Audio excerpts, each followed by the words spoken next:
C'est un destin bouleversé par le terrorisme. C'était une journée qui avait plutôt bien commencé, même très bien commencé. La dernière fois que Mélanie Cazet tenait sur ses jambes, c'était en vacances, sur les Ramblas de Barcelone. Moins de 10 secondes après, tu vas te retrouver au sol, limite inconscient, en te disant intérieurement que le moment où tu meurs, en fait, c'est maintenant. Un an après l'attentat, impossible pour elle d'oublier la camionnette qui l'a percutée de plein fouet. Quand tu es au sol, que tu vois le ciel et que tu entends à l'oreille le bruit de cette camionnette qui s'éloigne, c'est un soulagement.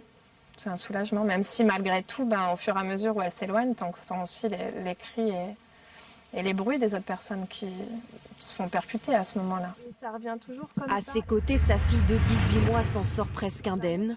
Son compagnon, lui, est blessé à la jambe. Quant à Mélanie, elle est gravement touchée. La première fois où je me vois dans ce lit d'hôpital, je me rends compte que plus rien ne bouge chez moi. J'essaye de bouger les jambes, mes jambes ne bougent plus. Et j'essaie de bouger mes bras, ils ne bougent plus non plus. Et j'arrive plus à parler. Et donc là, c'est une prise de conscience où je suis persuadée que je vais rester dans cet état vraiment toute ma vie. Je me dis là, les choses sont arrêtées, ça restera comme ça. C'était sans compter sur sa rage de vivre. Après 3 mois d'hôpital, elle consacre toute son énergie à dompter ce corps abîmé. Je vois très très tôt de ce fait qu'il y a des évolutions qui sont possibles. Et ma première motivation, ce sera ma fille de me dire que voilà, elle a même pas 2 ans, elle a rien demandé et elle doit avoir des parents en bon état, le mieux possible. Et donc ça sera ma motivation tous les jours pour qu'elle ait une maman le plus normale possible. Pour l'instant, Mélanie a encore besoin de son fauteuil roulant pour se déplacer. Il y a quelques semaines, elle a subi une nouvelle opération, la 23e en 1 an. Ça va là quand je relâche? C'est un petit peu dur, ouais, forcément. Toutes ces cicatrices, la jeune femme de 30 ans a mis du temps à les accepter. Au début, c'était quelque chose de négatif et puis à force, on m'a répété que... On m'a dit c'est mes blessures de guerre. Et on m'a dit, elles font partie de moi et puis il faut pas que j'en ai honte. En mars dernier, Mélanie a réussi à tenir debout pour la première fois.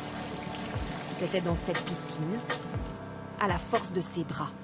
La première fois où je l'ai fait, je crois que j'étais ici au même endroit, mais je pense que j'ai pleuré 5 minutes avant de reprendre les exercices de marche, parce que pour moi, c'était improbable, c'était un miracle. Si elle s'applique particulièrement ce matin-là, c'est parce qu'elle compte bien pouvoir marcher jusqu'à l'hôtel dans quelques jours, dans sa robe de mariée. Pour nos proches aussi, c'est une fierté de leur montrer qu'1 an après, on est debout tous les deux et qu'on y va debout et qu'on n'est pas en train de se faire pousser en fauteuil roulant, ce genre de choses. Donc c'est l'objectif, c'est ça, exactement. Le couple a choisi de se marier 1 an presque jour pour jour après l'attentat.